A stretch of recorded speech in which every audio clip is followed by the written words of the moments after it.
Kunxuswa abantu bakuleli ukuthi kusukela namhlanje bagcine ngci ukuthenga izitolo zabo kufika ngenxa yobungozi obuzodlula nenqwaba yemphefumulo yabantu.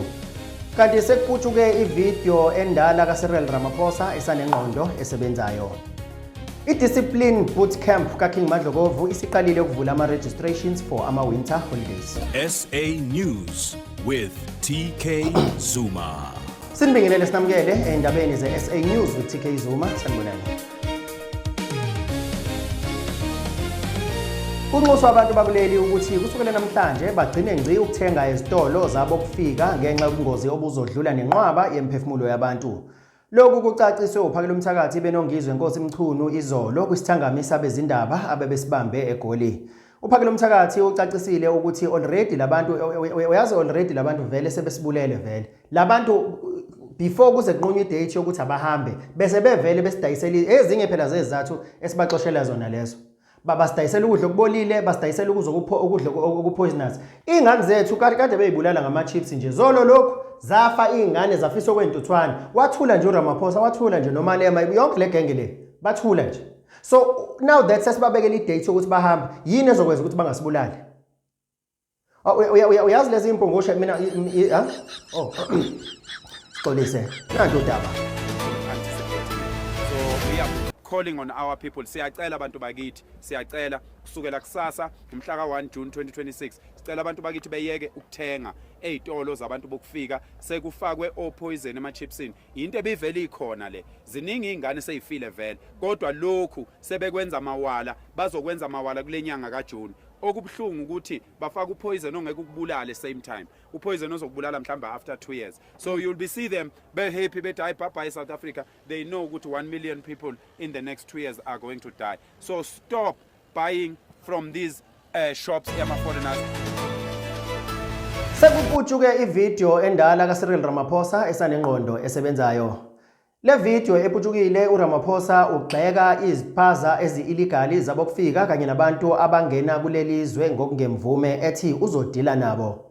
Le video ayenza ngo-2014 esakhampeyina uyayibona kodwa lento yosopolitiki. Mina ngifuna isilima nje sisodwa esizophumela obala sithi mina ngizovotela iANC. Isilima nje sisodwa nje. Ngesikhathi uRamaphosa ecampaigner kule video leyo ozoyibona uRamaphosa ngesikhathi ecampaigner ukubeka ngokusobala ukuthi indaba yalabantu abangena kulelizwe ngokungemvume uzodila nayo uma sivotelile iANC, right? Indaba yalamasiphaza lawa amasiphaza shops agcwele yonke le ndawo adayisa ukudla okungasile futhi angaregistiwe uzodila nayo. Now that usevoteliwe useyishintsha yonke leyo nto and ku wrong yini if ama political leaders hold accountable for what they promised. Because iyona nto ayithembisa leyo wathi uma simvotela uzoyenza lento. Useyishintsha yonke leyo nto manje. Senze njani ke siphinde futhi njengoba kuza ama local elections siphinde simvotele futhi sophinde sibalalele futhi bangeno door to door bakhona izingane zethu kanjani sibakhombisa izindle eziwayo sibatshela ukuthi asidlile basibhalele igrang ithina siyizinja sizilambi sithengwa ngegrosa bese siyabavotela mase sibavotelile awusenasay emva kokuvota nje awusenasay. Uyayibona lempungushe uRamaphosa ukuthi Spolise, nanti udaba. Everybody just arrived in our townships and rural areas and set up businesses without licenses and permits.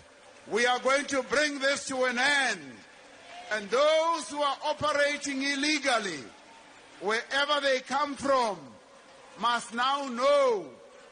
A warning shot fired by number 1. I-Discipline Bootcamp kaKing Madlokovu isiwavulile ama-registrations for ama-winter holidays. Mbukeli kuyiqiniso elingephikiswe ukuthi izingane zethu kwesinye isikhathi siyahluleka ukuzilawula ngenxa yebehavior kanye nokungakwazi ukuziphatha ngendlela efanele. I-Discipline Bootcamp kaKing Madlokovu isisebenze isikhathi eside ihlomelelisa izimilo zabantwana abangezwa nabangalaleli kanye nabasey'nkingeni eziningi ezigcina zenza bangakwazi ukulawuleka. We urge all the parents to register their kids for our discipline boot camp. We're trying to fix the country. King Madlokovu Ntusienkomo. For more details, go to our TikTok, Discipline Bootcamp SA, also on Facebook, Discipline Bootcamp SA. Our WhatsApp number is 061 921 1850. King Madlogo Ubuntu Sienkom, Siyabonga. Hlonipho ihlo nyoko. Cula, tie up.